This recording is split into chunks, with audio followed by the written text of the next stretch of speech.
Garissa land yewe inakuwa kama semi arid, kwa joto ni mpaka upande mamiti mbele ya nyumba yako kupata shade.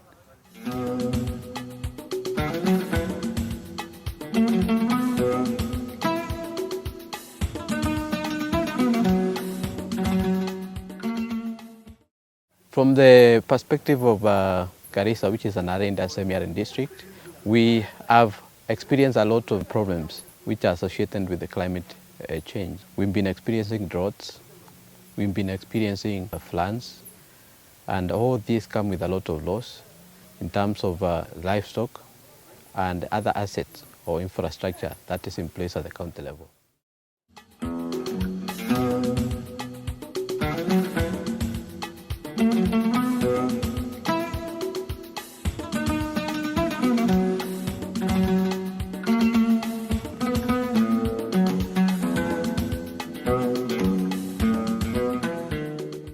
Walikuwa pastoralist zamani, mifugo nyingi ilikuwa na umuhimu because by that time watu walikuwa wachache, mifugo ilikuwa chache, overgrazing haikukuweko, mifugo ilikuwa hata kama hakuna mvua ile nyazi ilimea wakati ile ingine ndio ilikuweko. Sasa hiyo hakuna. So by that time kuwa na mifugo nyingi ilikuwa mzuri na ulikuwa unaheshimika katika jamii. But nowadays iko ukame nyingi, watu wamekuwa nyingi, so mifugo nyingi kuweka ni ngumu. Hakuna pahali ya kulisha sasa. Kabla ya hapo watu walipoteza mifugo yao na hawakuwa wanajua watafanya kitu gani. Wamefunzwa mambo ya mashamba.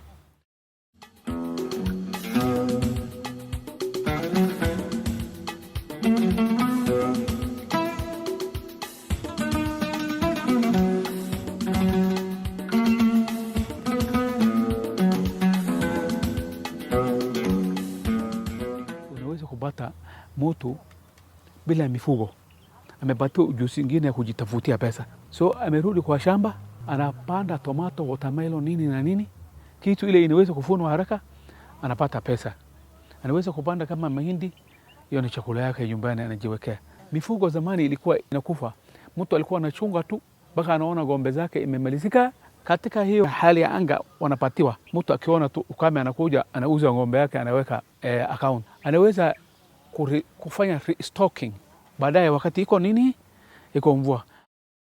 I participate in developing environmental action plans both at county level and at the national level.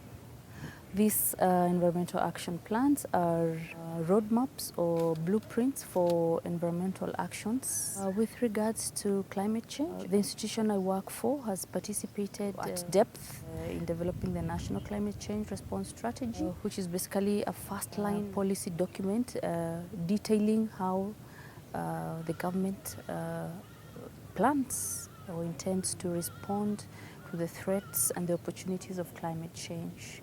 What I have learned in the past 6 days has been an opportunity for me to stir up new thinking in the way that one, our communities have an inherent potential to build their own resilience towards any manner of threats, climate change included.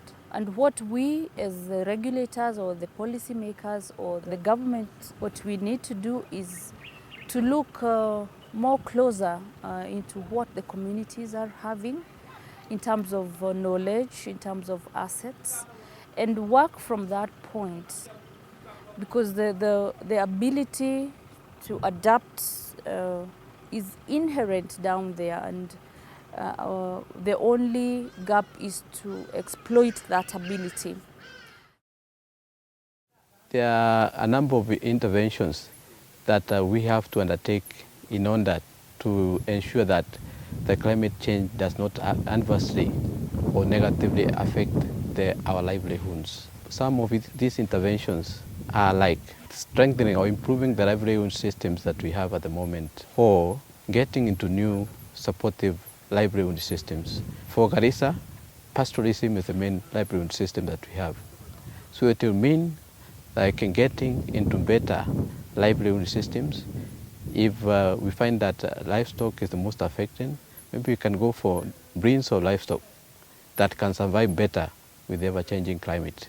The other way will be to get into other supportive activities like crop farming, doing a bit of business activities and trade that ensure that people are able to survive when the climate change affects their livelihood. In a new constitution dispensation, we have two levels of government, the national and the county government.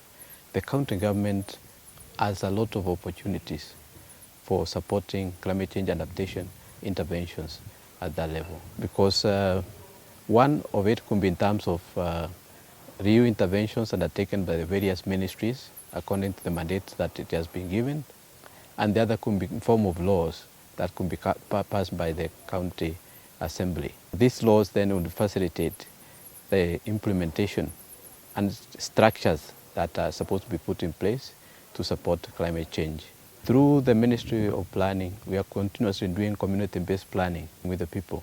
A participatory scenario planning is actually a form of community-based and participatory kind of planning process that which now really produces direct interventions that are going to support adaptive interventions at the community level.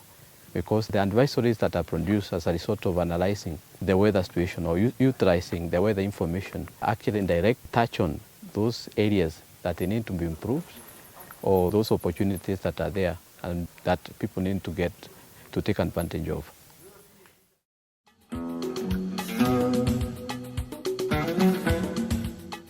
Zamani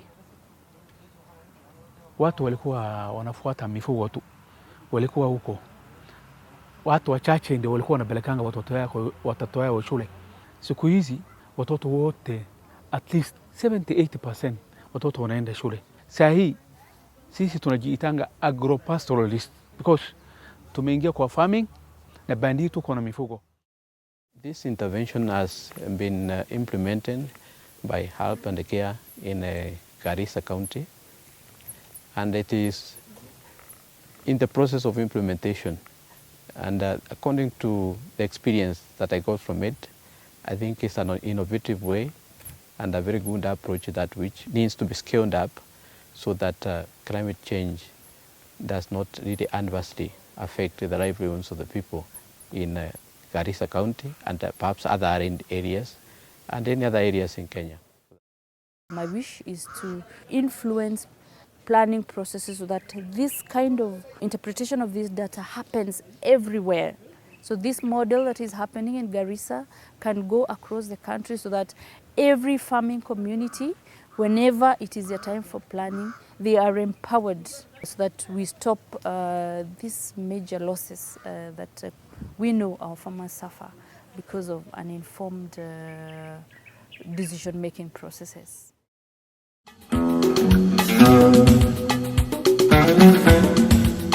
Thank you.